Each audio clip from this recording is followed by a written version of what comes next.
أثابكم الله فضيلة الشيخ، كيف الخلاص من شيء عقد في القلب لا يرضاه الله تعالى؟ أثابكم الله. الدعاء، أن يدعو العبد ربه وأن يضرع إلى الله الذي هو منتهى كل شكوى والذي يكشف كل ضر وبلوى، وأعظم البلوى بلوى الدين. فإذا وجدت في قلبك داء وبلاء فاضرع إلى الله فإنه مقلب القلوب، وادع الله فإنه علام الغيوب، وثق بالله فإنه يفرج الكروب. وإياك ثم إياك أن يخذلك الشيطان أو تسترسل في سبيل الغي والهوى والعصيان، بل كن واثقا بربك معتمدا على الله، فإنه إذا كمل يقين العبد في دعائه استجاب الله دعوته. وإن العبد قد يبتلى بالفتنة في قلبه أو جسده، في سمعه وبصره وجوارحه، فيأتيه الشيطان ويسول له أنه لن يترك هذه المعصية، وأن قلبه تعلق بها، وأنه فليس هناك بلاء على العبد أعظم من الذنب مثل هذا البلاء، وهو أن يستشعر العبد أن الذنب لا يتركه، أو يستشعر أنه لا يستطيع أن يترك الذنب، فهذا أعظم من الذنب، لأن هذا شر معين على الشر والعياذ بالله، هذا أشر من الذنب.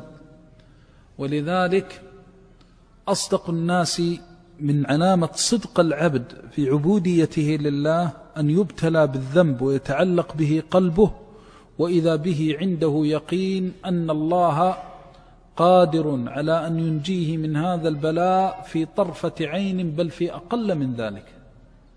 يكون عند العبد يقين مهما عظمت الذنوب ومهما كثرت ومهما غيب القلب من داء وبلاء، من حسد وغي وهوى وشهوة ومعصية، فإن الله على كل شيء قدير. فإذا وثقت بالله فإن الله يزيل ما بك، والله جل جلاله يشفي وهو الشافي، لا شفاء إلا شفاؤه، فيشفي من أسقام القلوب ودوائها وبلائها وشرها وعنائها، لكن باليقين به سبحانه والثقة به جل جلاله. فثق بربك فإنه نعم المولى ونعم النصير. الأمر الثاني أن تأخذ بالأسباب، فإياك وكل ما يثبت هذا الأمر المحرم في قلبك. فإذا كان الإنسان مبتلى مثلا بسوء الظن بالمسلمين، مبتلى مثلا بالفحش، بالشهوة، بأي معصية، يبتعد عما يقوي هذا الأمر في قلبه، يحرص على البعد عنه، والبعد عن كل شيء يقويه من سماع محرم أو كلام محرم، ويأخذ بالأسباب في التوبة الظاهرة كما وفقه الله في الإنابة الباطنة. إذا جمع الله للعبد بين اليقين في قلبه والفرار إلى ربه بجسده فإن الله لا يخذله. الأمر الثالث أنه إذا حصل عندك هذا اليقين فاعلم أن لله حكما حيث ابتلى عباده. فمثلا البعض يبتلى بذنب في شهوة سمع أو بصر، أو يبتلى بحسد في قلبه، أو يبتلى بعجب، أو يبتلى بداء من أدواء القلوب، ثم يصدق مع الله ويدعو الله سبحانه وتعالى ويأخذ بالأسباب فينجو، ثم يكبو والعياذ بالله. فإذا كبى فعليه أن يرجع أكثر من رجوعه الأول، ويصدق أكثر من صدقه الأول، لأن الله قد يمتحن العبد، فإذا كبى وضعف يقينه استولى عليه الشيطان وقد يتردى. ولذلك تجد البعض يترك المعاصي ثم يعود، ثم يتركها ثم يعود، فإذا جئته في الثالثة والرابعة إذا به قد قنط ويأس.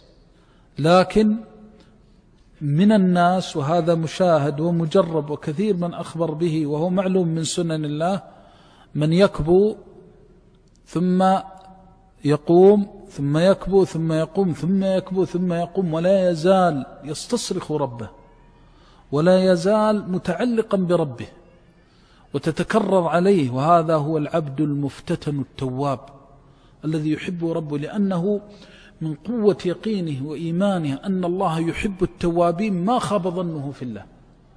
ولذلك تجد الشيطان دائما حريص على هذا الأمر العظيم، وهو أنه يقول للعبد إنك قد كذبت على ربك، أنت منافق، كيف تكرر، كيف متى ما صدقت مع الله ولو بعد 1,000,000 مرة فأنت صادق، ومتى ما تبت إلى الله ولو بعد مئات الملايين من المرات فأنت تائب. لأنه متى ما كان العبد عازما على الإنابة إلى الله آخذا بأسبابها ولو تكرر منه ذلك مرات وكرات فإنه على خير من ربه. وثق بالله عز وجل كما ذكرنا، فإن الله نعم المولى ونعم النصير، وأسأل الله سبحانه لنا ولك وللمسلمين المعونة، والله تعالى أعلم.